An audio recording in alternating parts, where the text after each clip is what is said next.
Nagdala ng batikos ang ilang mayor at board members sa Cebu. May nakaschedule kasi silang biyahe sa Europa habang binabagyo ang kanilang probinsya. Live mula sa TV5 Media Center, nangunguna sa balita si Rainiel Pawid. Rainiel, para saan ba itong biyahe ng mga opisyal na ito?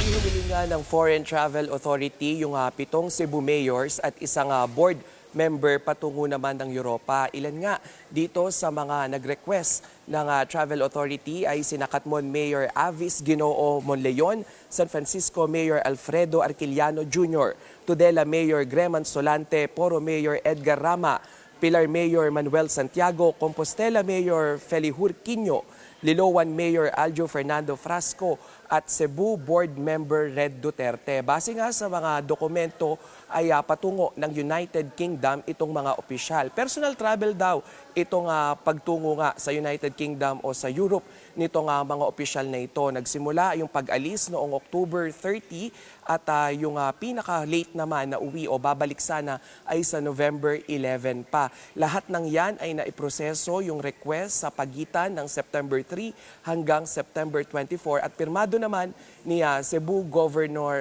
Pam Baricuatro. So lahat ng yan ay nangyari at naprubahan bago pa nga mangyari itong 6.9 magnitude na paglindol dito sa Cebu at ito ang pananalasa ng Bagyong Tino nitong Martes. November 1 pa lang ay nagbabala na o nagbigay abiso itong pag-asa na magkakaroon o posibleng may pumasok na malakas na bagyo sa Visayas at sa Mindanao. Kaya naman itong mga kritiko ay grabe yung pagtiwalag nila o yung pangungutya dito sa mga opisyal nito. Yung iba, tinawag nga nila na walang delikadesa o integridad kung tumuloy nga itong mga opisyal na ito pa Europa. Lalo't nasa ngayon pa nga ay bumabangon pa lang itong kanilang mga kababayan dito nga sa pinsala pa rin nitong lindol. At yung ilan naman ay naintindihan naman at dinepensahan itong mga mayor at itong board members. Sinabi nila na wala raw kamalay-malay yung mga ito na magkakaroon nga ng ganitong kalakas na bagyo. Jiggy. So Rainiel,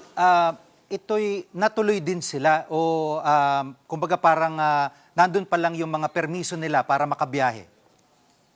Jiggy, for the past 3 days, ito pa rin yung kinukumpirma ngayon ng karamihan kung natuloy nga ba yung 7 opisyal na ito, yung 7 mayor at yung isang board member. At kanina, nakausap din natin, very quick itong si Governor Pam at sinabi niya na hindi muna ito yung kanilang priority kaya hindi niya muna pinasisilip pero darating daw yung panahon para nga sa mga ganitong klaseng bagay. At tinawagan rin natin yung ilang mga sources natin na makakapag-connecta dito nga sa mga opisyal na nabanggit doon sa dokumento pero hanggang sa ngayon ay wala pa rin silang tugon sa atin. Jiggy. At may pahayag na bang DILG tungkol dito? Jiggy, yung opisyal na pahayag mula dito nga sa DILG ay wala pang inilalabas pero nakakuha yung News 5 doon sa mga source natin doon sa loob at mismong sa legal section din nitong ahensya. Sinabi nga nila na kung pagbabasehan natin yung pagkuha nitong Foreign Travel Authority bago pa man yung bagyo ay wala namang mali doon sa proseso. Magkakaroon lang tayo ng aberya at pananagutan yung ilang mga opisyal kung mapatunayan nga na tumuloy pa rin sila sa kanilang foreign travel sa kabila nga ng banta nitong si Bagyong Tino. Jiggy. Yan ang ulat ni Rainiel Pawid live mula sa TV5 Media Center.